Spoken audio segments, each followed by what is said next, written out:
கர்த்தருடைய நல்ல நாமம் மகிமைப்படுவதாக. உலக இரட்சகராகிய இயேசுவின் நாமத்தில் உங்களை நான் மனதார ஆசீர்வதிக்கிறேன். நீங்கள் இந்த ஆசீர்வாதத்தின் பங்காளர்களாய் மாற பரமன் உங்களை அழைக்கிறார். உண்மை, நீ கொஞ்சத்தில் உண்மையாயிரு, கர்த்தர் உங்களை அதிகத்தில் அதிபதியாய் மாற்றுவார்.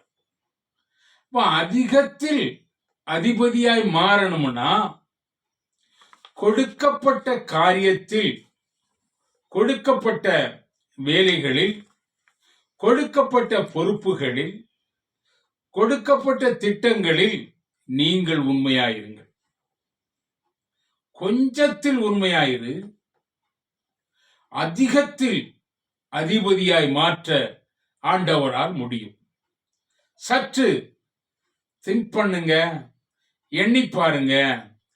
எனக்கு கொடுக்கப்பட்ட கொஞ்ச காரியத்தில் நான் உண்மையாய் இருக்கிறேனா? உண்மையாய் இருந்தால் உயர்வு உண்டு, உண்மையாய் இருந்தால் மேன்மை உண்டு, உண்மையாய் இருந்தால் ஆசீர்வாதங்கள் உண்டு. உண்மையதான் இன்னைக்கு எல்லாரும் எதிர்பார்க்கிறாங்க. அதனாலதான் அரசாங்க அலுவலகத்திற்கு சென்றீர்கள் என்று சொன்னால் அங்கே ஒரு வார்த்தை எழுதியிருக்கிறது, வாய்மையே வெல்லும். உண்மை வெல்லும். உண்மை ஒரு நாளும் தோற்று போகாது.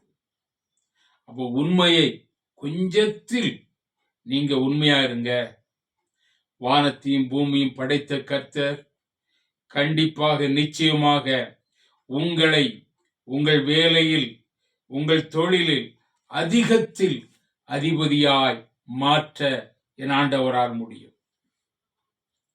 அப்போ உண்மையை கர்த்தர் எதிர்பார்க்கிறார். உண்மையை செய்யுங்க. பொய் ஒரு நாளும் நிலைக்காது, உண்மை நிலைத்திருக்கும். அதான் நான் சொன்னேன், நீங்க கொஞ்சத்தில் உண்மையா இருங்கள்.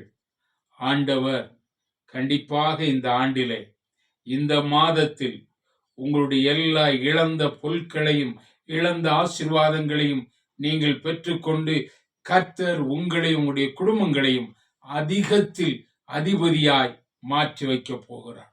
கர்த்தர் உங்களை உயர்த்துவார், கர்த்தர் உங்களை மேன்மைப்படுத்துவார். இந்த தேவ சத்தம் உங்கள் உள்ளங்களிலும் இல்லங்களிலும் பறிப்பதாக. கர்த்தர் உங்களை பலப்படுத்துவாராக. ஆமேன், ஆமேன்.